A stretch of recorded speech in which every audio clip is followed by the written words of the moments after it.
بسم اللہ الرحمن الرحیم۔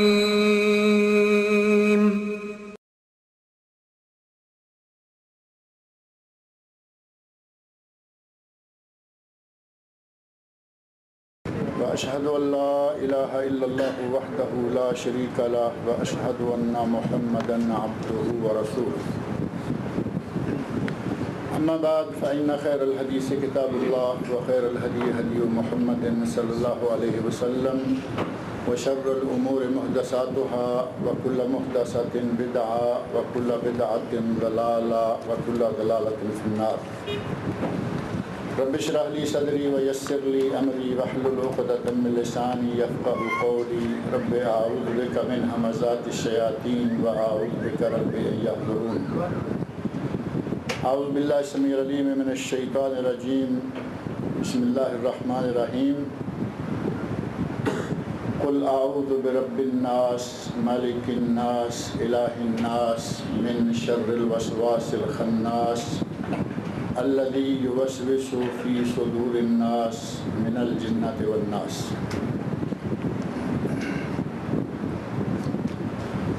یہ سورۃ الناس ہے اور اس سے متعلقات، اس کے فضائل اور بعض مسائل، اس کی ہمارے لیے جو بہت ہی عمدہ کارآمد باتیں ہیں کہ جسے ہم اپنی زندگی میں اگر استعمال کریں تو ہمارے لیے یہ ایک بہترین ڈاکٹر، ایک بہترین علاج، جیسا کہ پچھلے درس میں نے عرض کیا تھا کہ اگر ہم قرآن کریم کو صحیح طور پر سمجھیں اور نبی صلی اللہ علیہ وسلم نے جس انداز سے ہمیں اس سے فائدے اٹھانے کے مختلف طریقے بتائے ہیں، اگر ہم اسی طریقے سے اس کو اختیار کریں، اپنائیں، تو یہ ہمارے لیے بہت ہی برکت کا ذریعہ، بہت ہی اجر و ثواب کا ذریعہ اور مادی طور پر بہت سارے فائدوں کا ذریعہ ہے۔ اور نبی صلی اللہ علیہ وسلم ان صورتوں، خاص طور پر جو معوذتین ہیں، یہ قل اعوذ برب الفلق اور قل اعوذ برب الناس، ان کے بارے میں تو نبی صلی اللہ علیہ وسلم نے بہت ساری احادیث میں بہت سارے طریقوں سے ان کی اہمیت بیان فرمائی ہے۔ جیسا کہ پچھلی مرتبہ میں نے کچھ چیزیں آپ کے سامنے رکھی تھیں، اور نبی صلی اللہ علیہ وسلم نے ان دو صورتوں کو آدمی کے لیے باڈی گارڈ کی حیثیت قرار دی۔ یہ دو صورتیں آدمی کے لیے باڈی گارڈ ہیں۔ حارس تو آپ یہاں تو آسانی سے سمجھ سکتے ہیں نا کہ بلڈنگ کا حارس ہے، یہ بلڈنگ کا حارس ہے، یعنی بلڈنگ کا حفاظت کرنے والا، بلڈنگ کی دیکھ ریکھ کرنے والا۔ اور وہی حارس اگر بینک کے سامنے ہو تو وہ سیفٹی گارڈ ہے یا فلاں گارڈ ہے۔ یہ دو صورتیں نبی صلی اللہ علیہ وسلم کے ارشاد کے مطابق بہترین گارڈ ہیں جو انسان کو شیطان کے جتنے بھی چنگل ہیں، شیطان کے جتنے بھی داؤ ہیں، ان سے بچاتی ہیں۔ حتیٰ کہ نبی صلی اللہ علیہ وسلم ارشاد فرماتے ہیں ما تعوذ متعوذ بمثلہما، صحیح مسلم میں حدیث ہے، آپ فرماتے ہیں کہ کسی آدمی نے کسی دوسری چیز کو پڑھ کر اللہ کی پناہ حاصل کرنے کا اس سے بہترین طریقہ کوئی اختیار نہیں کیا کہ جو آدمی ان دو صورتوں کو پڑھ لے، اللہ رب العزت اسے اپنی پناہ میں لے لیتا ہے اور انسانوں کے شر سے اور جنوں کے شر سے، ہر قسم کے شر سے اللہ تعالیٰ اس کو اپنے حفاظت میں لے لیتا ہے۔ اس اعتبار سے یہ ہمارے لیے ایک روحانی طور پر اجر و ثواب کا ذریعہ بھی ہے۔ ہر حرف پر 10 نیکیاں، وہ تو سارے قرآن کے لیے ہے۔ ہمارے لیے میڈیکلی بہترین نسخہ بھی ہے، جیسے پچھلی مرتبہ میں نے عرض کیا، سانپ، بچھو یا کوئی بھی زہریلا کیڑا۔ اور شیطان سے بچنے کے لیے ہمارے پاس اللہ نے اس کو بہترین گارڈ بھی بنایا ہے، اور گارڈ یہ بھی ہے، گارڈ دوسرا بھی ہے، آیت الکرسی ہے۔ صحیح بخاری میں حدیث موجود ہے، حضرت ابو ہریرہ رضی اللہ عنہ بیان فرماتے ہیں کہ مجھے نبی صلی اللہ علیہ وسلم نے کھجوروں، صدقے کی کھجوروں کا محافظ، کہ رات کو میں ان کے پاس سویا کروں، کوئی چرا کر نہ لے جائے، تو مجھے محافظ بنایا۔ میں سوتا، رات کو ایک کوئی شخص آیا کھجوریں اٹھا کے لے گیا، دوسرے دن آیا اٹھا کے لے گیا، میں نے نیت کر لی کہ اب میں اس کو پکڑوں گا، میں نے سونے کا ڈیزائن بنایا کہ میں سو گیا ہوں لیکن سویا نہیں، میں اس کے انتظار میں بیٹھ گیا، جب وہ آیا تو میں نے اس کو قابو کر پکڑ لیا، تو وہ کہنے لگا کہ مجھے چھوڑ دو، میں نے کہا نہیں، میں تمہیں نبی صلی اللہ علیہ وسلم کے پاس لے کے جاؤں گا، اب جو وہ فرمائیں گے وہ کروں گا ورنہ میں نہیں چھوڑوں گا۔ تو اس نے کہا کہ میں تمہیں ایک نسخہ بتاتا ہوں، اگر اس پر عمل کر لو گے تو میں تو کیا دنیا کی کوئی چیز تمہاری کسی چیز کی چوری نہیں کر پائے گی۔ اور پھر اس نے نسخہ کیا بتایا؟ کہا کہ سونے سے پہلے آیت الکرسی پڑھ لیا کرو، سورۃ البقرہ کی آیت نمبر 255 255، اگر یہ پڑھ لی تو رات کو، اس رات، بعض روایات سے تو پتہ چلتا ہے کہ اس ایک گھر میں نہیں بلکہ اس کے چاروں طرف کے 4 اور گھروں میں بھی چوری نہیں ہوگی۔ تو یہ 5 گھروں کے لیے بہترین گارڈ یہ بن جاتا ہے، اور آدمی کے لیے نبی صلی اللہ علیہ وسلم کی صحیح حدیث میں موجود ہے کہ یہ صورتیں دو جو ہیں یہ بہترین گارڈ ہیں، اور شیطان انسان کو بہکاتا، انسان کو مختلف طرح سے پریشان کرتا رہتا ہے، جیسا کہ سورہ اعراف کی آیت نمبر 200 میں اللہ رب العزت نے ارشاد فرمایا ہے، اما ینزغنک من الشیطان نزغ فاستعذ باللہ من الشیطان الرجیم، اگر تمہیں کبھی شیطان وسوسے میں مبتلا کرنا چاہے، اما ینزغنک من الشیطان نزغ، شیطانی وسوسہ آئے، فاستعذ باللہ من الشیطان الرجیم، تو اللہ سے پناہ طلب کر لیا کرو اس کے وسوسوں سے۔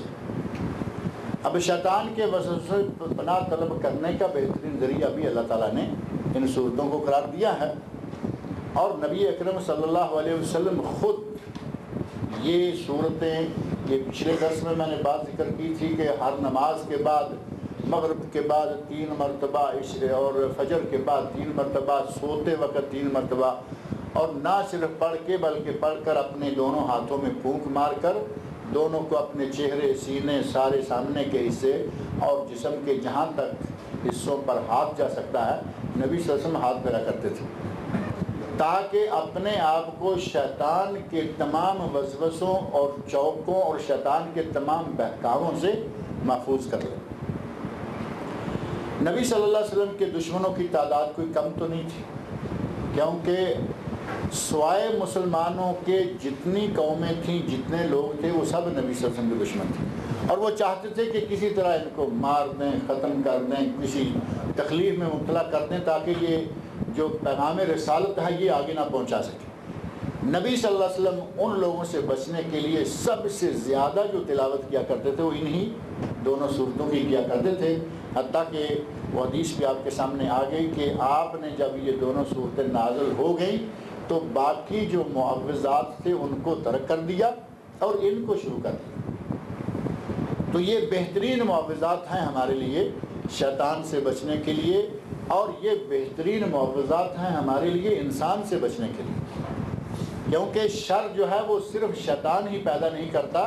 اس سورت کی آخری آیت کے 3 ہی کو لفظ ہے، من الجنت والناس، جنوں سے اور انسانوں سے، جو بھی شر پیدا کرے اس کے شر سے بچنے کے لیے یہ بہترین دعائیں۔ نبی اکرم صلی اللہ علیہ وسلم ان کو بکثرت پڑھا کرتے تھے، ہمیں بھی ان کو بکثرت پڑھنا چاہیے، اور جب ان کے معنوں پر غور کریں تو ان میں الحمدللہ اللہ رب العزت نے ہمارے لیے سمندر سمو رکھا ہے۔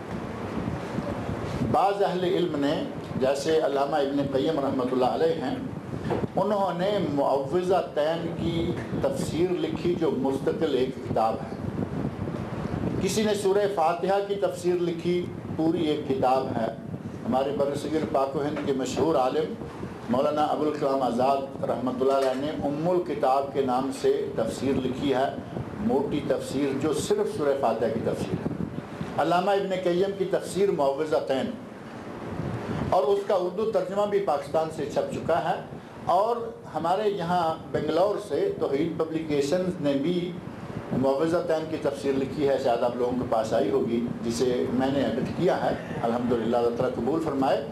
تو یہ بظاہر چھوٹی چھوٹی صورتیں ہیں، لیکن ان میں اللہ رب العزت نے ہمارے لیے بہت ساری باتیں بیان فرما دی ہیں۔ چنانچہ اللہ رب العزت نے ارشاد فرمایا قل اعوذ برب الناس، اے میرے نبی کہہ دیجئے کہ میں پناہ مانگتا ہوں رب الناس، لوگوں کے رب کے ساتھ، لوگوں کے رب کی، میں پناہ مانگتا ہوں لوگوں کے رب کی۔ یہاں اعوذ کے حوالے سے قل تو معروف ہے نا، 4 قل معروف ہیں قرآن کریم میں، جہاں جہاں قل آیا بہت ساری آیات میں آیا ہے، اور ان سب آیات میں نبی صلی اللہ علیہ وسلم سے مخاطب ہو کر کہا گیا کہ یہ کہیں۔ اعوذ جو لفظ ہے یہ ہے جو معوذات بھی ہم کہتے ہیں، استعاذہ بھی کہتے ہیں، معوذ بھی ہے، اسی سے معوذتین ہے، اسی سے تعوذ ہے۔ اور قرآن کریم میں اللہ رب العزت نے ارشاد فرمایا ہے وَإِذَا قَرَأْتَ الْقُرْآنَ فَاسْتَعِذْ بِاللَّهِ مِنَ الشَّيْطَانِ الرَّجِيمِ، جب قرآن پڑھنے لگو تو اعوذ باللہ پڑھ لیا کرو۔ وہ جو ہم تعوذ اور تسمیہ کہتے ہیں نا، کہ تسمیہ یعنی بسم اللہ اور تعوذ یعنی اعوذ باللہ، یہ تعوذ جو ہے یہ کیا چیز ہے؟ علامہ ابن قیم رحمۃ اللہ علیہ نے اپنی اسی تفسیر میں، اور اسی طرح مفسرین کرام نے اپنی اپنی تفسیروں میں یہ ذکر کیا ہے کہ استعاذہ، بلکہ صرف استعاذہ نہیں، یہ 3 کلمے ہیں الگ الگ۔ ایک ہے الاستعاذہ، اور دوسرا ہے مستعاذ منہ، تیسرا ہے مستعاذ بہ۔ ان تینوں لفظوں کو تھوڑا تھوڑا ذہن میں رکھیں کہ یہ استعاذہ، مستعاذ بہ، مستعاذ منہ، یہ 3 چیزیں کیا ہیں۔ استعاذہ ہے اللہ رب العزت سے پناہ طلب کرنا، یہ تو عبادت ہو گیا اللہ رب العزت کی۔ اس کو آپ قولی عبادت اور قلبی عبادت دونوں عبادتوں کا مجموعہ قرار دے سکتے ہیں۔ دل میں اللہ رب العزت کی ذات کے بارے میں یہ عقیدہ ہو کہ میں اگر اس سے پناہ مانگوں تو مجھے پوری کائنات سے وہ بچا سکتا ہے، پناہ دے سکتا ہے، اور ہمارا عقیدہ ہے یا نہیں؟ ہمیں اللہ رب العزت جب بچانا چاہے تو ہمیں دنیا کی کوئی طاقت کوئی نقصان نہیں دے سکتی۔ اور نبی اکرم صلی اللہ علیہ وسلم نے حضرت ابن عباس رضی اللہ عنہما کو مخاطب کر کے فرمایا تھا، وہ حدیث بڑی معروف ہے، کہ اگر پوری کائنات تمہیں نقصان پہنچانے کے لیے اکٹھی ہو جائے تو تمہیں نقصان نہیں پہنچا سکتی سوائے اس کے کہ اللہ نقصان پہنچانا چاہے، اور اگر پوری کائنات اکٹھی ہو جائے اور وہ تمہیں نفع پہنچانا چاہے تو کوئی تمہیں نفع نہیں پہنچا سکتا سوائے اس کے کہ اللہ نفع پہنچانا چاہے۔ نفع نقصان یہ ساری کی ساری چیزیں جو ہیں یہ اللہ کے ہاتھ میں ہیں۔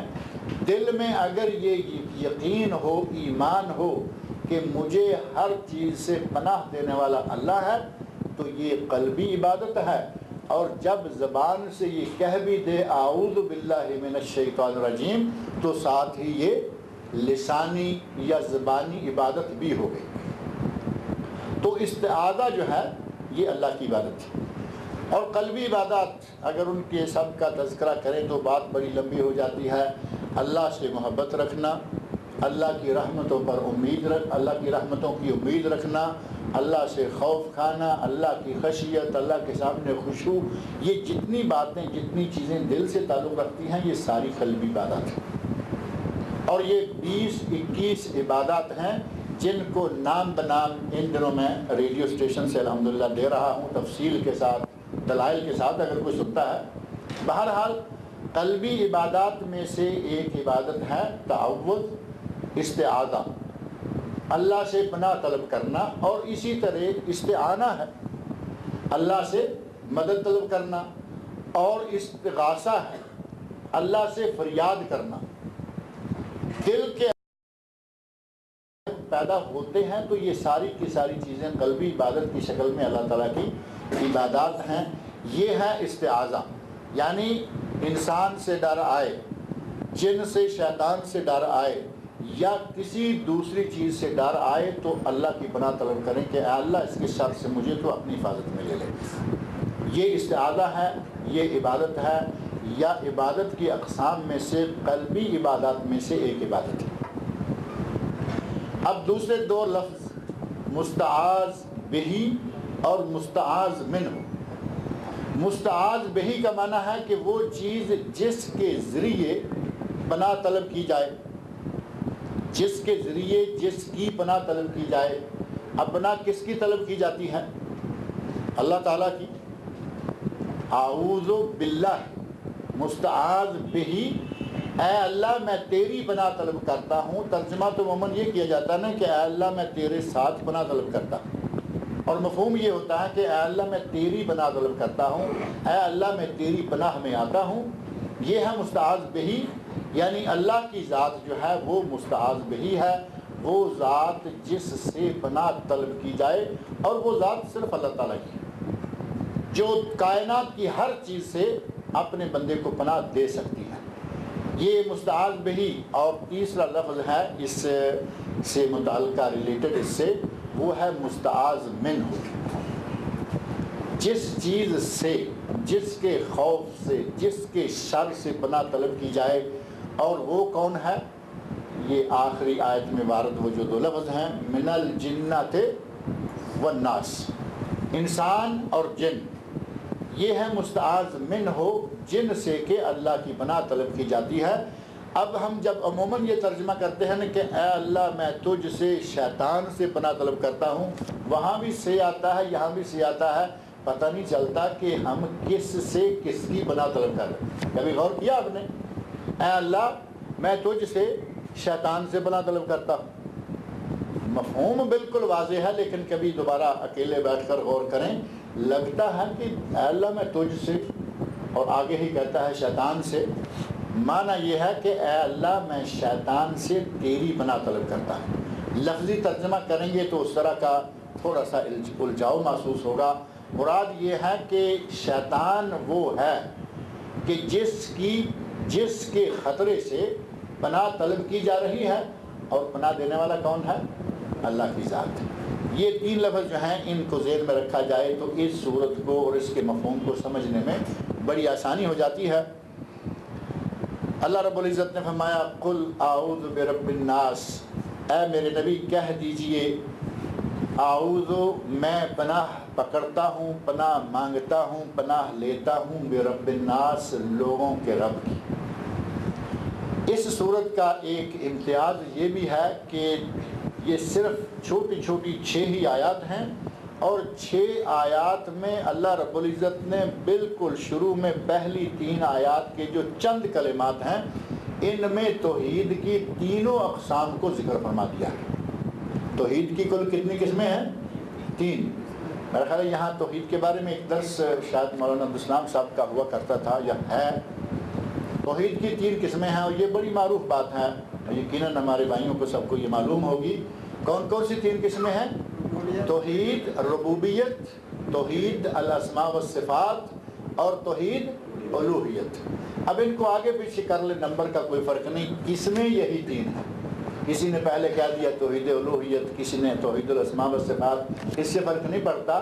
توحید کی قسمیں 3 ہی ہیں، اور وہ تینوں قسمیں یہی ہیں، اور اسی توحید کی برکت ہے کہ اللہ رب العزت نے نبی اکرم صلی اللہ علیہ وسلم نے قل هو اللہ احد سورۃ الاخلاص کو قرآن کریم کا 1/3 قرار دیا۔ حدیث معروف ہے نا، نبی اکرم صلی اللہ علیہ وسلم ارشاد فرماتے ہیں کہ قل هو اللہ احد سورۃ الاخلاص تعدل ثلث القرآن، کہ وہ ایک قرآن کا 1/3 1/3 10 سپاروں کے برابر ثواب ہے۔ یہ 10 سپاروں کے برابر ثواب کیوں ہے؟ علماء نے کہا کہ قرآن کریم کے موٹے موٹے مضمون 3 ہیں۔ ایک ہیں قصص یا واقعات، دوسرے ہیں احکام، اور تیسرے ہے توحید۔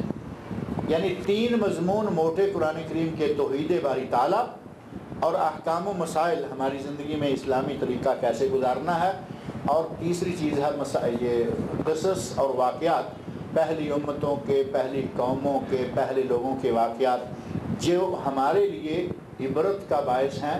3 مضمون کیے جائیں تو ایک مضمون توحید بنتا ہے، اور سورۃ الاخلاص میں اللہ نے توحید بھر دی ہے۔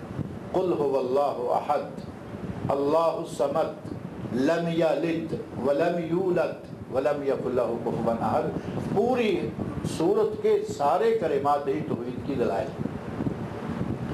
تو اس صورت میں اللہ رب العزت نے توحید کی تینوں قسموں کو ذکر فرما دیا۔ پہلی آیت میں فرمایا قل اعوذ برب الناس، کہہ دیجئے کہ میں لوگوں کے رب کی پناہ مانگتا ہوں، میں لوگوں کے رب کی پناہ میں آتا ہوں۔ رب اللہ کے اسماء حسنہ میں سے ایک نام ہے، رب اللہ کے اسماء حسنہ میں سے ایک نام ہے، اور رب جو توحید ربوبیت کہا جاتا ہے اس توحید کا نام ہی اسی اسم حسن کی وجہ سے ہے۔ توحید ربوبیت یعنی میں اس رب کی پناہ مانگتا ہوں جو رب اس کائنات کو بنانے والا ہے، جو رب اس کائنات کو چلانے والا ہے، جو رب اس کائنات میں سے ہر جاندار کو رزق دینے والا ہے، اس پوری کائنات کی تدبیر کرنے والا ہے۔ رب کا معنی ہے نا پروردگار، ہمارے اردو میں عموماً ترجمہ کیا جاتا ہے پروردگار، یعنی جانداروں کی پرورش کرنے والا۔ جبکہ رب کی اگر تھوڑی سی تفصیل یا اس کے معنی کو وسعت کے ساتھ لیا جائے تو اس میں دنیا کی تدبیر کرنے والا، دنیا کے سارے معاملات کو چلانے والا وہ بھی اللہ ہے۔ تو گویا یہاں توحید ربوبیت پہلی ہی آیت میں اللہ رب العزت نے بیان فرما دی۔ توحید ربوبیت جو توحید کی اقسام میں سے ایک ہے، اور اگلی آیت کے دو ہی لفظ ہیں مالک الناس، میں پناہ مانگتا ہوں لوگوں کے بادشاہ کی۔ اور لوگوں کا بادشاہ کون ہے؟ اب کسی یہاں سعودی عرب کے لوگوں کا نہیں کہا نا، اللہ نے کہا مالک الناس، میں تمام لوگوں کے بادشاہ، تمام کائنات کے بادشاہ کی پناہ طلب کرتا ہوں۔ اب یہاں جو اسماء و صفات ہیں ان میں سے ملک، الملک القدوس السلام المومن المحیمن العزیز الجبار المتکبر، جو اللہ کے اسماء حسنہ ہیں۔ توحید الاسماء والصفات یہ دوسری آیت میں آ گئی، میں پناہ مانگتا ہوں لوگوں کے بادشاہ سے۔ اور اللہ رب العزت اس کائنات کی موجودگی میں بھی بادشاہوں کے بادشاہ ہیں، اور یہ کائنات ختم ہو جائے گی، قیامت کا دن ہوگا، زمین، آسمان، چاند، ستارے، ہر چیز ختم ہو جائے گی۔ اس وقت اللہ رب العزت کہیں گے این الملوک، آج بادشاہ کہاں ہیں؟ این الجبارون، آج جو اپنے آپ کو دنیا میں بڑے جبار، بڑے طاقت، سطوت اور اقتدار والے تھے، آج وہ کہاں ہیں؟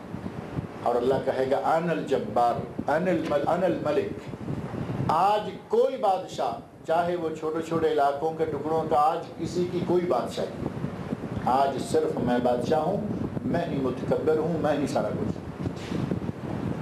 اور اللہ کو بادشاہوں کا بادشاہ ماننا، نبی اکرم صلی اللہ علیہ وسلم ارشاد فرماتے ہیں کہ اگر کوئی اپنا نام رکھ لیتا ہے ملک الاملاک یا ملک الملوک تو یہ بدترین نام ہے۔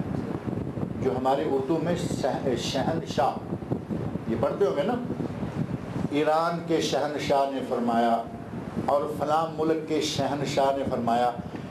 کچھ ملکوں میں شہنشاہ ہوتے ہیں، کچھ ملکوں میں بادشاہ ہوتے ہیں۔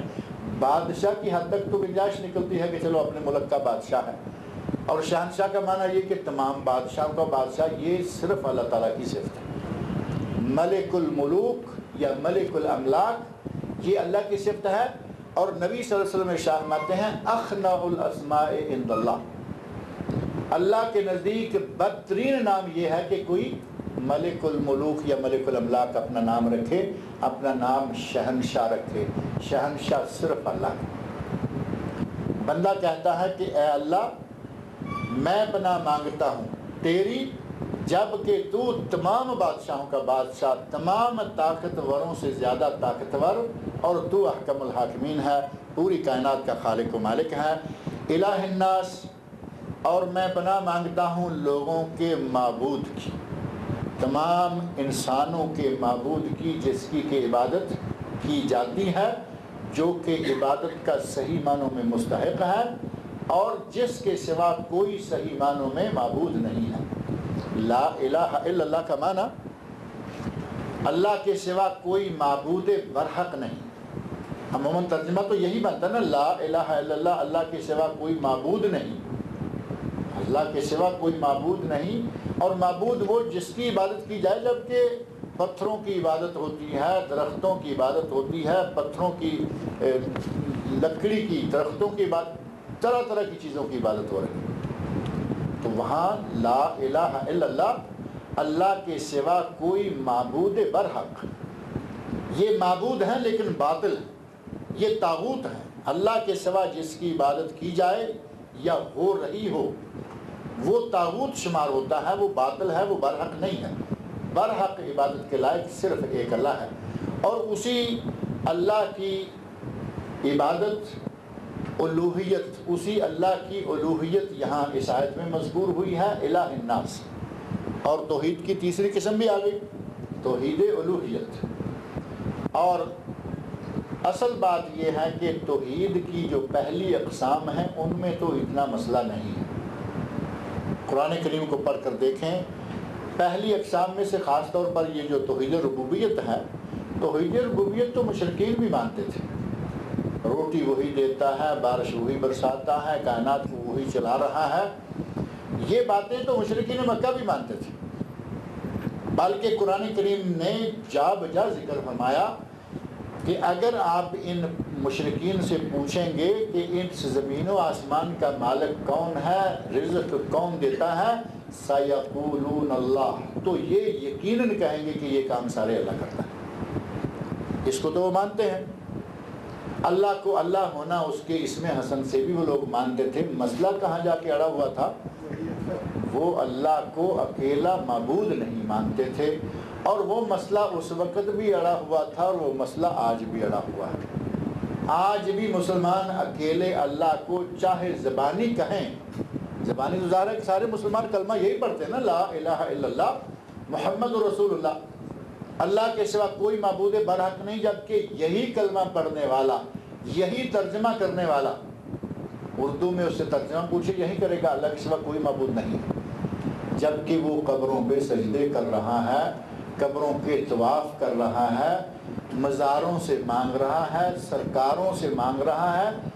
شرک اور کیا ہے، توحید میں رکھنا اور کیا ہے، کہ جب اس نے عبادت مانگنا، ما فوق الفطرت امور میں، سپر نیچر امور جن کو کہا جاتا ہے، ان میں مانگنا صرف اللہ سے۔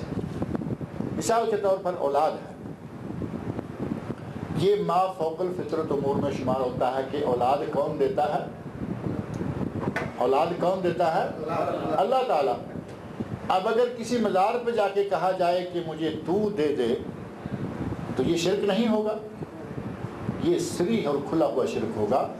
اس وقت بھی اسی عبادت میں سارا مسئلہ تھا، اسی میں آ کے گڑبڑ ہوتی تھی، اور وہ گڑبڑ آج تک موجود ہے، اور ہمارے مسلمان بھی اسی میں مبتلا ہیں۔ وہ بھی غیر اللہ کی عبادت مختلف طرح کی، نماز اس کے لیے پڑھیں یا نہ پڑھیں، لیکن اس سے استغاثہ غیر اللہ سے، استعانت غیر اللہ سے، استعاذہ غیر اللہ سے، اور مختلف امور کے مطالبات، اپنی حاجتیں غیر اللہ سے۔ اور میرے بھائی شرک کیا ہے، یہی تو شرک ہے۔ جبکہ یہ آدمی ہر وقت اقرار کرتا رہتا ہے لا الہ الا اللہ، لا الہ الا اللہ، اللہ کے سوا کوئی معبود برحق نہیں، جھکتا ہے غیروں کے سامنے، مانگتا ہے غیروں سے، اور کچھ چیزیں کچھ اور میں بھی نہیں تھی کہ کوئی آدمی بیت اللہ کو چھوڑ کر کہیں اپنے علاقے میں بھی کہیں طواف کر سکتا ہے، جبکہ اب یہ چیزیں بھی آنا شروع ہو گئی ہیں۔ پاکستان میں نے شاید یا پہلے ذکر کیا ہے، پاکستان میں بلوچستان جو ایک اسٹیٹ ہے، اس میں ایک پہاڑ ہے کوہ مراد کے نام سے۔ اس پہاڑ کا ایک فرقہ مسلمانوں میں ہے، ذکری فرقہ کے نام سے، مسلمانوں کے فرقوں میں سے فرقہ ہے، وہ اس کوہ مراد کا طواف کرتے ہیں۔ اب یہ عبادت جس کا ہمیں تصور بھی نہیں تھا کہ مکہ کے باہر کہیں بیت اللہ کے علاوہ بھی طواف ہو سکتا ہے، وہ پاکستان میں شروع ہو گیا۔ اور اسی طرح بہت ساری عبادتیں، بہت سارے کام ہیں، وہ باہر کے علاقوں میں، باہر کے ملکوں میں آج مسلمان کر رہے ہیں، جو کہ کھلا ہوا شرک، اقرار کرتا رہتا ہے، مانتا رہتا ہے، ایاک نعبد و ایاک نستعین، اے اللہ صرف تیری عبادت، صرف تجھی سے مدد، لیکن عبادت بھی دوسروں کی کرتا رہتا ہے، مدد بھی دوسروں سے مانگتا رہتا ہے۔ اللہ تعالیٰ نے فرمایا الہ الناس، اے میرے نبی یہ بھی کہہ دیجئے کہ میں لوگوں کے معبود سے، لوگوں کے معبود کی پناہ مانگتا ہوں۔ تو ان تینوں آیتوں میں آپ دیکھیں توحید ربوبیت، توحید اسماء و صفات اور توحید الوہیت، توحید کی تینوں اقسام کو اللہ رب العزت نے یہاں مختصر لفظوں میں سمو دیا ہے۔ من شر الوسواس الخناس، اب یہاں مستعاذ من ہو آ گیا، پہلے رب الناس، مالک الناس، الہ الناس یہ تھے مستعاذ بہی، وہ ذات جس سے پناہ طلب کی جاتی ہے۔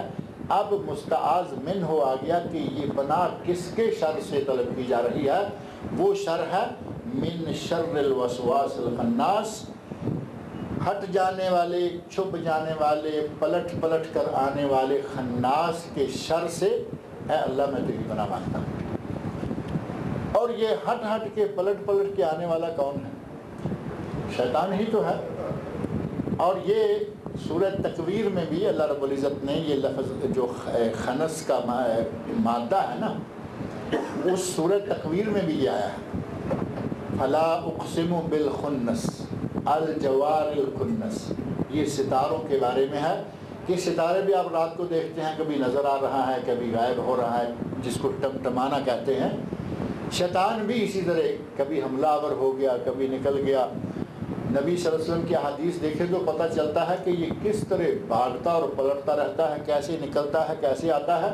آپ ارشاد فرماتے ہیں کہ جس وقت مسجد میں اذان ہوتی ہے تو اللہ اکبر کی اذان سنتے ہی یہ گوز مارتا ہوا بھاگتا ہے۔ نبی صلی اللہ علیہ وسلم فرماتے ہیں کہ یہ اذان سے ڈر کر یوں بھاگتا ہے کہ اس کی ہوا خارج ہو جاتی ہے، جیسے اذان ختم ہوتی ہے یہ واپس آ جاتا ہے۔ اذان کے ساتھ بھاگا، اذان کے بعد واپس آ گیا۔ اور نبی صلی اللہ علیہ وسلم فرماتے ہیں کہ میں اپنی آنکھوں سے دیکھتا ہوں کہ دو نمازیوں کے درمیان جو خالی جگہ ہوتی ہے اس میں یہ چھوٹی بکری کے بچے کی طرح دو آدمیوں کے درمیان گھس کر ان دونوں کے دلوں میں وسوسے پیدا کرتا۔ تو یہ ہوا نا جانے والا، پلٹنے والا اور جا جا کے لوٹ لوٹ کے آنے والا۔ بندہ کہتا ہے کہ اے اللہ میں اس خناس، یہ جو چھپتا اور ظاہر ہوتا، آتا اور جاتا، بھاگتا اور پلٹتا ہے، میں اس کے وسوسوں سے، اس کے شر سے پناہ مانگتا ہوں۔ اور شیطان کے وسوسے اتنے مضبوط اور اتنے قوی ہیں۔ نبی اکرم صلی اللہ علیہ وسلم کا ایک واقعہ ہے، آپ اعتکاف بیٹھے ہوئے ہیں، آپ کے گھر سے آپ کی اہلیہ محترمہ ام المومنین حضرت صفیہ رضی اللہ عنہا مسجد میں تشریف لائیں، گھر کی کوئی ضروری بات تھی، وہ بات کی اور جانے لگی تو نبی صلی اللہ علیہ وسلم ان کو الوداع کرنے کے لیے مسجد کے دروازے تک ساتھ تشریف لائے۔ یہاں اب طواف کے مسائل ذکر کرنے کا تو موقع نہیں ہے۔ ہمارے لوگوں نے طواف کے بارے میں اتنی سختیاں اور اتنی پابندیاں لگا دی کہ اس میں طواف کے دوران بولنا نہیں، طواف کے دوران کسی سے ملنا نہیں، طواف کے دوران یہ نہیں، طواف کے نبی صلی اللہ علیہ وسلم کی بیوی گھر سے آئی ہوئی ہیں، ضروری بات کر کے جا رہی ہیں، آپ مسجد کے دروازے تک الوداع کرنے جا رہے ہیں اور آپ اعتکاف میں۔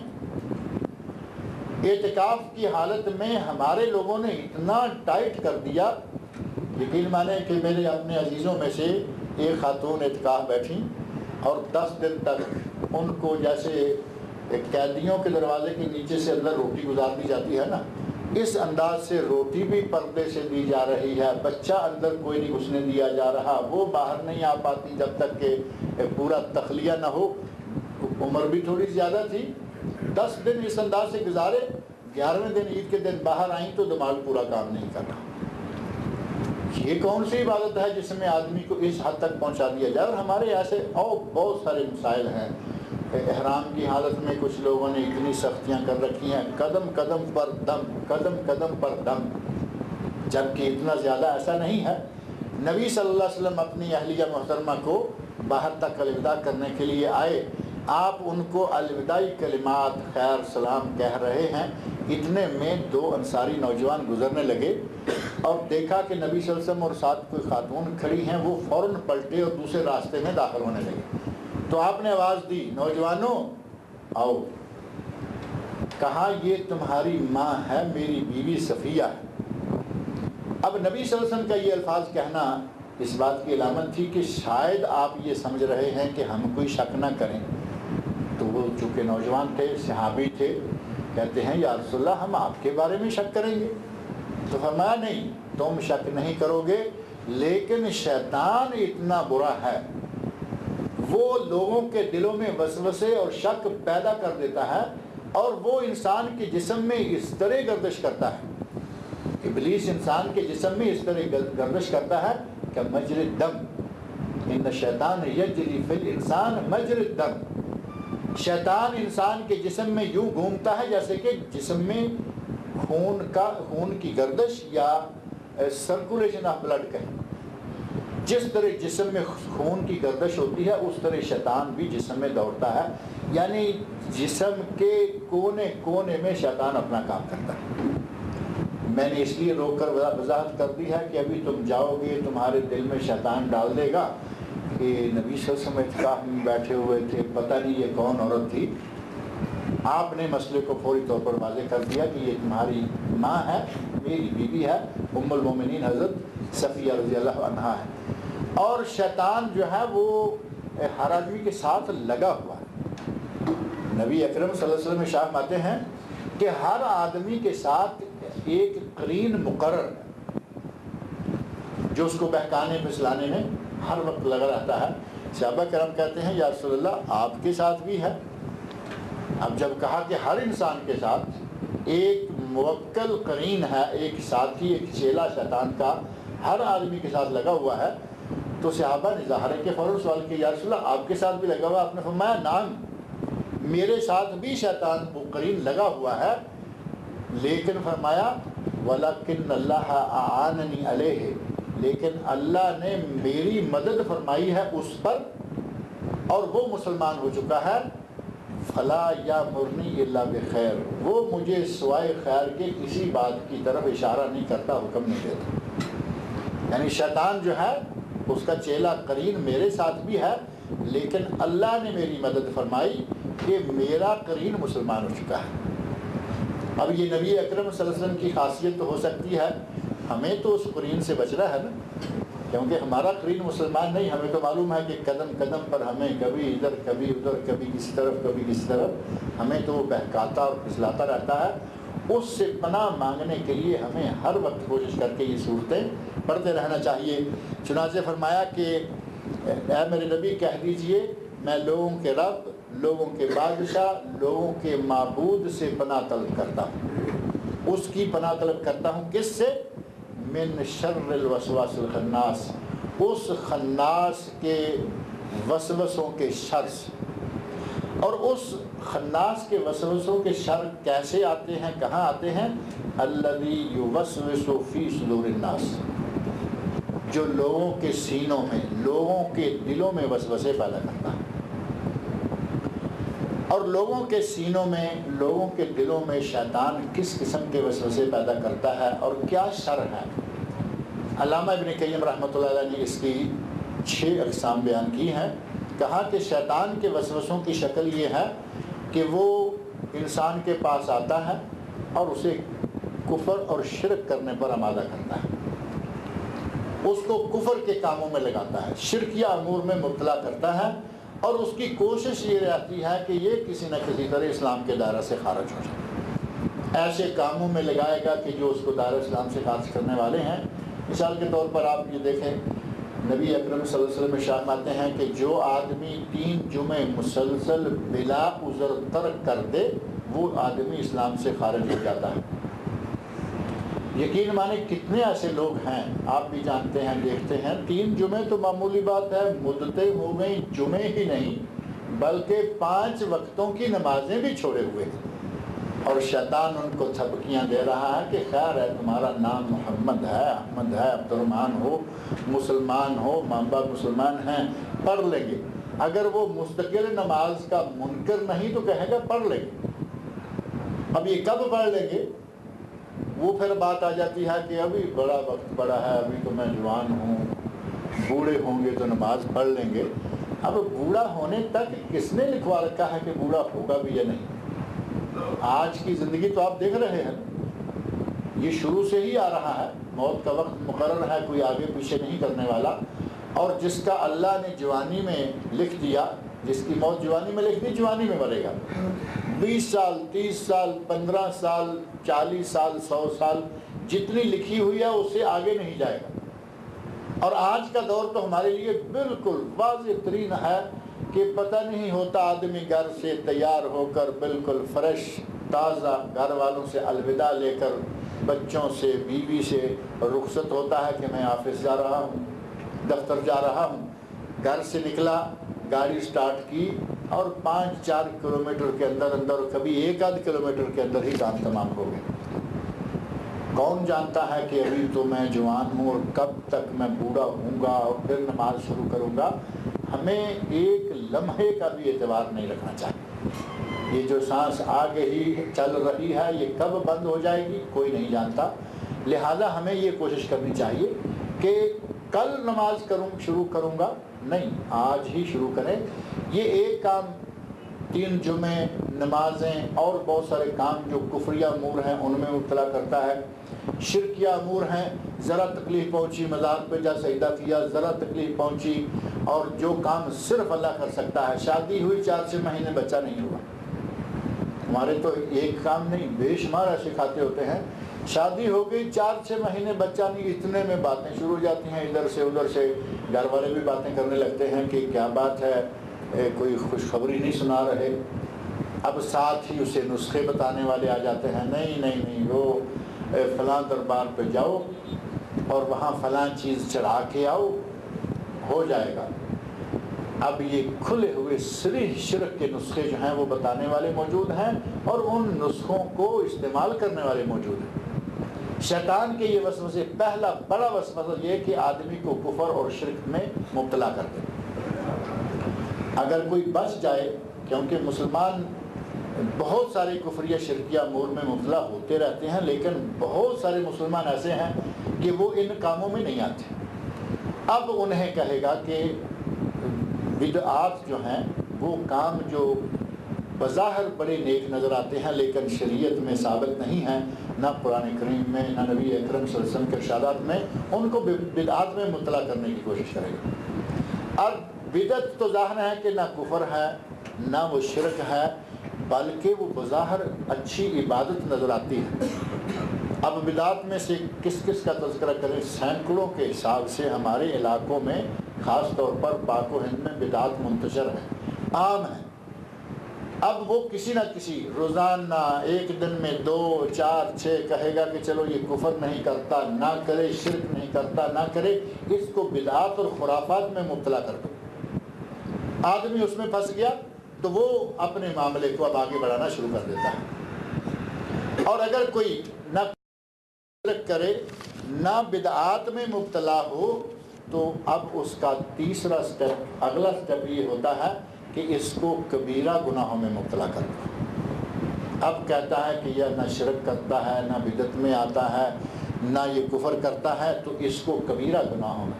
اب وہ کبیرہ گناہ جتنے بھی ہیں، قتل ہے، زناکاری ہے، شراب نوشی ہے، چوری ہے، ڈاکہ ہے، شرک ان میں سے سب سے پہلے نمبر پر آتا ہے.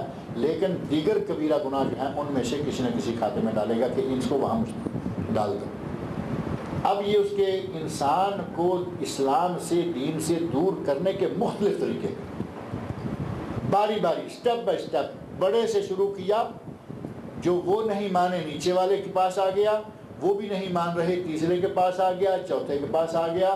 کبیرہ گناہوں کو کوئی ارتکاب کرنے کے لیے تیار نہیں ہوتا تو اس کی یہ کوشش ہوتی ہے کہ چلو اس کے چھوٹے چھوٹے گناہ جو ہیں، انسان کے دماغ میں آگے کہے گا نہیں یہ تو معمولی بات ہے، میں سگریٹ پی لیتا ہوں، میں کوئی شراب تھوڑی پیتا ہوں.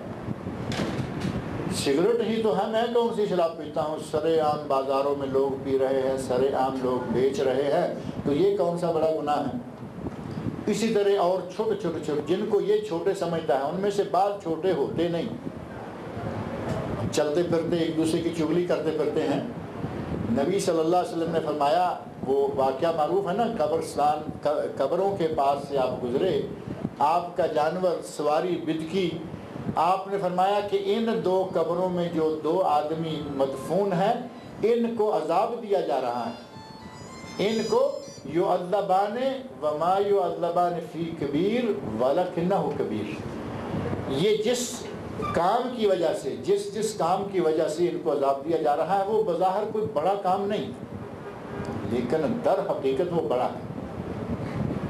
ایک کا کیا بتایا، اما احدہما فکان لا یستنزہ من البول، ان میں سے ایک آدمی، ایک روایت میں ہے لا یستنزہ، ایک میں ہے لا یستتر، یہ پیشاب کے چھینٹوں سے نہیں بچتا تھا۔ ہمارے کتنے ایسے لوگ موجود ہیں بڑی لاپرواہی سے کہیں بھی کھڑے ہو کر، کہیں بیٹھ کر، کہیں آج کل کئی کے کئی ڈیزائن نکلے ہوئے ہیں، پیشاب کے چھینٹوں سے نہیں بچتے، پلٹ کر کپڑے پر چھینٹے آ رہے ہیں، پتلون پہ آ رہے ہیں، اور یہ عموماً لوگ وہ ہوتے ہیں جن کو نماز کی پرواہ نہیں، پتہ ہے کہ ہمیں کیا چھینٹا پڑے گا تو خشک ہو جائے گا، جبکہ یہ کبیرہ گناہ ہے۔ ایک آدمی پیشاب کے چھینٹوں سے نہیں بچتا تھا، اور دوسرے کے بارے میں فرمایا اما الآخر فکان یمشی بالنمیمہ، دوسرا چلتے پھرتے ایک دوسرے کی چغلیاں کھاتا، غیبتیں کرتا چلا جاتا تھا۔ اب یہ ہماری مجلسوں کا تو سب سے پہلا کام ہی یہ ہے، مجلس بیٹھ گئی، دو آدمی بیٹھ گئے، مرد ہوئے یا عورتیں ہوئیں، دو بیٹھ گئے تو سمجھیں کہ کام شروع ہو گیا، تیسرے کی غیبت، چوتھے کی، اگر دو چار ہیں تو کبھی کبھی اپنا ٹیم لے کے بیٹھے ہوئے ہیں، دو چار ہیں، 6-8 ہیں، 2-3 یہاں غیبتیں کر رہے ہیں، 2-3 وہاں کر رہے ہیں۔ ہمارا تو اب مجلس کا بنیادی کام یہ رہ گیا، جبکہ یہ سارے بظاہر صغیرہ نظر آ رہے ہیں، حالانکہ یہ جمع ہوتے ہوتے کبیرہ ہو جاتے ہیں۔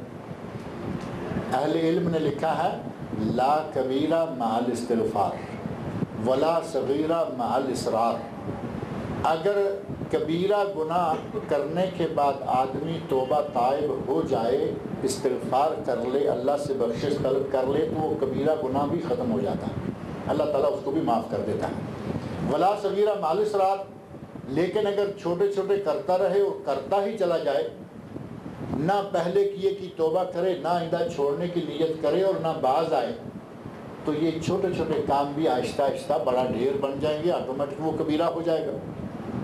قطرے قطرے سے ہی تو دریا بنتے ہیں نا، قطرہ قطرہ میشوت دریا، ایک ایک ذرے سے، ایک ایک قطرے سے بارش ہوتی ہے، دنیا بھر کو بہا کے لے جاتی ہے۔ اگر چھوٹے چھوٹے گناہ کرتے رہیں تو آدمی کے پاس گناہوں کا بھار جمع ہو گیا، آٹومیٹک بہت بڑا کبیرہ ہو گیا۔ شیطان کہتا ہے کہ چلو یہ بڑے نہیں کرتا تو چھوٹے چھوٹے میں ڈال۔ سگریٹ کا میں نے نام لیا تھا، گناہ ہے یا نہیں سگریٹ پینا؟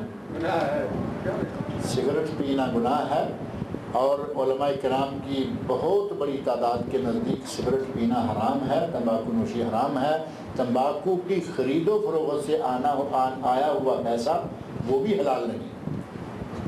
یہ بالکل معمولی سمجھ کر ہمارے یہاں دھواں اڑاتے چلے جاتے ہیں۔ اس طرح اگر وہ کبیرہ صغیرہ کسی قسم کی گناہ، نہ کفر میں، نہ شرک میں، نہ بدعات میں، نہ کبیرہ گناہوں میں، نہ صغیرہ گناہوں میں کبھی کسی بھی طرح کے نہیں آتا، تو اب کہتا ہے کہ اس کو مباحات میں ڈال دیں۔ اب مباحات کون سے کام ہیں کہ نہ کرنے پر، اگر کر لے تو ٹھیک ہے، نہ کرے تو ٹھیک ہے۔ مباحات میں مبتلا کر دیا، کہا کہ نہیں، کھیلنا شروع کر دیا، کھیلے چلا جا رہا۔ اب مباحات میں اس حد تک اس کو غرق کر دیا کہ اس سے سنتیں چھوٹ رہی ہیں، اس سے فرائض چھوٹ رہے ہیں، لیکن جو کام کر رہا ہے وہ مباح ہے، وہ حرام نہیں، وہ جائز کے قریب ہے۔ شیطان اس آدمی کے دل میں یہ وسوسہ ڈال دیتا ہے کہ یہ کام تو حرام نہیں ہے، یہ کام تو منع نہیں ہے نا، لیکن اس کے نتیجے میں بڑے بڑے کام اس کے جو فرائض تک ہیں وہ چھوٹ جاتے ہیں۔ اب مباح کی حد تک لا کے آدمی کو بیکار کر دیا، اور اگر کوئی اس 5ویں سٹیپ میں بھی صحیح معنوں میں نہیں پھنس رہا تو پھر اس کا آخری چارہ یا آخری کوشش یہ ہوتی ہے آخری وہ یہ فائر کرتا ہے کہ اس آدمی کو مفضول کام، دو کام ہیں، ایک افضل ہے، اس کا درجہ بہت بلند و بالا ہے، اور ایک مفضول ہے، ایک راجح ہے، ایک مرجو ہے، ایک بہت زیادہ ثواب والا ہے، ایک معمولی ثواب والا ہے۔ تو شیطان اس کو معمولی ثواب والے، اب ایک آدمی نیکی کرنا نہیں چھوڑ رہا تو اس سے بڑے بڑے کام جو نیکیوں کے ہیں وہ چھڑا دے گا، نہیں نیکی ہی میں لگا رہے، لیکن وہ جو چھوٹے چھوٹے نیکیاں ہیں ہر شکل میں اس نے انسان کو اوپر سے لے کے نیچے تک لاتے لاتے لاتے اپنا کام کرنا ہے۔ یہ ہیں شیطان کے مختلف وسواس اور اس کے مختلف شر کے انداز۔ بندہ کہتا ہے کہ اے اللہ جو کہ تمام لوگوں کا تو رب ہے، خالق ہے، مالک ہے، پروردگار ہے، کارساز ہے، اے اللہ جو کہ تو تمام لوگوں کا بادشاہ ہے، بادشاہوں کا بھی بادشاہ ہے، اے اللہ جو کہ تمام لوگوں کا معبود برحق ہے، میں شیطان خناس کے وسواس کے شر سے تیری پناہ مانگتا ہوں، جو کہ وہ لوگوں کے دلوں میں پیدا کرتا ہے، سینوں میں پیدا کرتا ہے، الذی جو کہ یوسوسو وسوسے ڈالتا ہے، وسوسے پیدا کرتا ہے، فی صدور الناس لوگوں کے سینوں میں۔ صدر ہے نا، صدر سینہ، اور صدر صدری وہ جو چھوٹی سی جیکٹ پہنتے ہیں اس کو بھی صدری کہا جاتا ہے، اور اردو میں شرح صدر کا لفظ معروف ہے، صدر کی جمع صدور، جو لوگوں کے سینوں میں لوگوں کے دلوں میں یہ وسوسے پیدا کرتا ہے۔ اے اللہ میں ان کے تمام جتنے بھی شر ہیں ان سے تیری پناہ مانگتا ہوں۔ اب وہ شیطان جو ہے وہ وسوسے پیدا کرنے والا کہاں سے ہے، کن سے ہے؟ من الجنت والناس۔ فرمایا کہ اے اللہ بہکانے والا، پھسلانے والا، وسوسہ پیدا کرنے والا، بدراہ کرنے والا، چاہے جن ہو یا انسان ہو، میں تیری پناہ مانگتا ہوں کہ مجھے اس کے شر سے محفوظ رکھ لے۔ جنوں میں بھی یہ موجود ہے اور انسانوں میں بھی موجود ہے۔ ابلیس تو ہے ہی، اس نے تو قسم کھا رکھی ہے اللہ کے سامنے، اس نے تو وَبِعِزَّتِكَ وَبِجَلَالِكَ اللہ کے سامنے قسمیں کھائیں اور کہا کہ میں تیرے بندوں کو بہکاؤں گا، ان کے راستے پر بیٹھوں گا، آگے سے پیچھے سے دائیں سے بائیں سے اوپر سے نیچے سے، میں ہر طرف سے ان کے پاس پہنچوں گا اور ان کو تیری ہدایت سے ہٹاؤں گا۔ اللہ نے فرمایا جاؤ جو کرنا چاہتے ہو کر لو، جو میرے بندے ہیں وہ تیرے قابو میں نہیں آئیں گے۔ اب شیطان تو ہے، اس کا تو کام ہی یہی ہے۔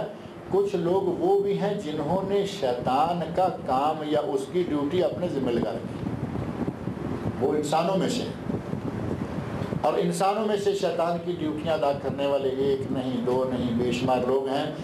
کچھ ادارے ایسے ہیں جن کا کاروبار سارے کا سارا حرام کا کاروبار ہے، شریعت ان کے کاروبار کو حرام قرار دیتی ہے، ان کے کچھ نمائندے آپ کے پاس آ جائیں گے، وہ آ کے آپ کو قائل کریں گے دلائل کے ساتھ۔ اور میں ایک دن یہاں بات عرض کر رہا تھا کہ وہ چھوٹے موٹے مولوی کے پاؤں نہیں ٹھہرنے دیتے، وہ کہیں گے کہ یہ کون کہتا ہے یہ حرام ہے۔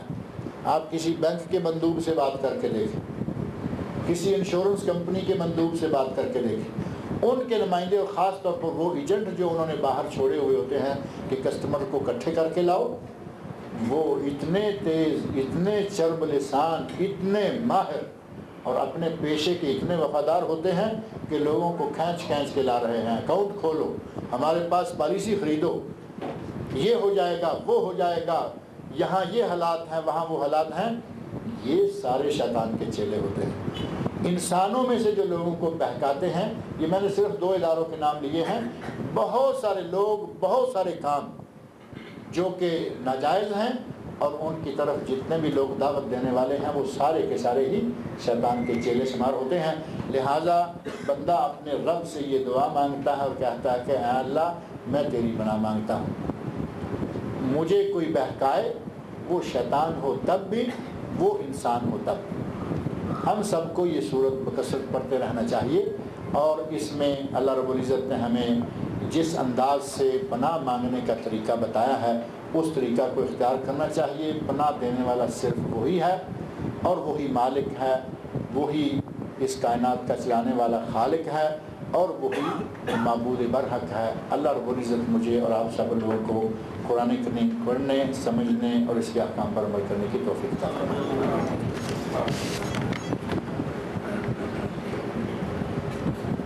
محمد اسلم صاحب نے لکھا ہے کہ میرے والد محمد علی انڈیا میں شدید علیل ہیں، دعا کریں کہ اللہ رب العزت ان کے والد کو شفائے کاملہ عاجلہ عطا فرمائے، اور جتنے بھی بیمار ہیں ساری دنیا میں جو مسلمان مریض ہیں بیمار ہیں، اللہ تعالیٰ سب کو شفائے کاملہ عاجلہ عطا فرمائے۔ اور علی عمر صاحب نے یہ سوال لکھا ہے کہ عزیزیہ میں ایک سعودی شیخ صاحب ہیں جو پانی پر دم کر کے لوگوں کو دے رہے ہیں، اس کو دیکھ کر ہمارے انڈیا اور پاکستان کے بھائی لوگ جو شرک اور بدعات میں مبتلا ہیں کہتے ہیں کہ آپ لوگ ہمارے انڈیا اور پاکستان کے مولوی حضرات جو تعویذ اور پانی کا دم کرتے ہیں ان کو کیوں غلط کہتے ہو؟ کیا یہ اسلام میں صحیح ہے یا غلط ہے؟ جہاں تک معاملہ ہے دم کرنے کا، یہ دم نہ صرف یہ کہ جائز ہے بلکہ دم کرنا نبی اکرم صلی اللہ علیہ وسلم کی سنت ہے۔ نبی صلی اللہ علیہ وسلم دم کیا کرتے تھے اپنے آپ پر، نبی صلی اللہ علیہ وسلم دم کیا کرتے تھے اپنے گھر والوں کو، نبی صلی اللہ علیہ وسلم دم کیا کرتے تھے اپنے نواسوں کو۔ شاید میں پچھلے درس میں یہ بات ذکر کی نا، حضرت حسن حسین رضی اللہ عنہما کو نبی صلی اللہ علیہ وسلم دم کیا کرتے تھے، اعوذکما بکلمات اللہ التامات من شر کل شیطان وہامۃ ومن کل عین لام۔ اور دم تو نبی صلی اللہ علیہ وسلم کو کیا گیا، نبی صلی اللہ علیہ وسلم کو دم کیا گیا، اور جبرائیل امین نے دم کیا، اور نبی صلی اللہ علیہ وسلم نے وہ دم ہمیں بھی سکھایا۔ وہ دم بسم اللہ ارقیک من کل شیء یؤذیک اللہ یشفیک ومن شر کل نفس وعین حاسد اللہ یشفیک بسم اللہ ارقیک۔ یہ تو نبی اکرم صلی اللہ علیہ وسلم کو حضرت جبرائیل علیہ السلام نے دم کیا۔ دم کرنا جائز ہے۔ اب دم کرنے ہاتھ پکڑانے والے کا پورا بازو ہی پکڑ لیا جائے، دم کرنا جائز ہے، اور انہی آیتوں کو لکھ کر گلے میں لٹکانا جائز نہیں ہے۔ یہ ہے تعویذ۔ دم کریں مریض کو پھونک ماریں جائز، کوئی حرج نہیں ہے، لیکن اسی کو لکھ کر ہمارے یہاں تو بڑا کچھ کیا جا رہا ہے نا، یہ لکھ کر گلے میں ڈال لو، یہ لکھ کر بازو پہ باندھ لو، یہ لکھ کر کمر میں ڈال لو، یہ لکھ کر اپنی ران پہ باندھ لو۔ اور ہمارے پاک و ہند میں معروف عالم، بہت بڑے عالم ہیں، انہوں نے اپنی کتاب میں لکھا ہے، کتاب کا نام بھی بڑا پیارا ہے، قرآنی وظائف، اور اس کتاب میں مولانا اشرف علی صاحب تھانوی کی یہ کتاب ہے، آپ کے علم میں ہوگا، انہوں نے اس میں ایک لکھا ہے تعویذ لکھ کر جس عورت کے ڈلیوری ہونے کے قریب ہو اس کی ران پر باندھ دیں تو ڈلیوری آسانی سے اور جلدی ہو جائے گی۔ اب آپ یہ اندازہ فرمائیں کہ جس عورت کے ڈلیوری ہو رہی ہے اور جیسے ہی خون چالو ہو جائے گا وہ تو بیچاری عورت ناپاک ہو جائے گی، اس پہ نماز معاف، اس سے روزہ قضا کرنا اس کے لیے ضروری، وہ نہ روزہ رکھ سکتی ہے، نہ نماز پڑھ سکتی ہے، نہ کچھ اور، اس کی ران پہ اگر یہ باندھ دیا جائے تو کیا یہ قرآن کریم کا ادب ہوگا؟ نہیں ہوگا۔ اس طرح کے تعویذ جو ہیں ہمارے یہاں بہت دیے جا رہے ہیں، تعویذ باندھا ہوا ہے، اور صرف تعویذ نہیں، ہمارے یہاں تو اب پاکستان میں انڈیا میں ایک وہ لاکٹ نکل آیا ہے، اللہ کا لاکٹ، بہترین، اوپر اللہ لکھا ہوا ہے، چین ڈالی ہوئی ہے، خواتین گلے میں پہنی کرتی ہیں۔ اللہ اسماء حسنہ میں سے نہیں بلکہ اللہ کا اپنا ذاتی نام ہے۔ اب یہ پہن کر اگر کوئی باتھ روم میں چلا جاتا ہے، یہی لاکٹ پہنے ہوئے ٹائلٹ میں چلا گیا، یہی لاکٹ پہنا ہوا ہے، عورت کو منتھلی مینسز شروع ہو گئے، حیض شروع ہو گیا، لاکٹ پہنا ہوا ہے، میاں بیوی ہیں، توہین کے بہت سارے انداز ہیں، اور تعویذ میں خاص طور پر یہ بہت ساری باتیں آ جاتی ہیں کہ کلام اللہ کی توہین ہونے کا خطرہ ہے۔ کچھ بھی نہ، جب نبی صلی اللہ علیہ وسلم نے ایک کام نہیں کیا، کرنے کی اجازت نہیں دی، کسی کو کرتے دیکھ کر اسے برقرار نہیں رکھا، تو وہ کام جائز نہیں ہو سکتا۔ لہٰذا دم کرنا جائز ہے، دم کیا جا سکتا ہے، اور یہ کہنا کہ تمہارے مولوی ہمارے مولویوں کو، ہمارے مولویوں نے جس انداز سے تعویذ لکھنے کی دکانیں کھول رکھی ہیں وہ آپ بھی جانتے ہیں، میں بھی جانتا ہوں۔ اللہ تعالیٰ مجھے اور آپ سب لوگ کو نہیں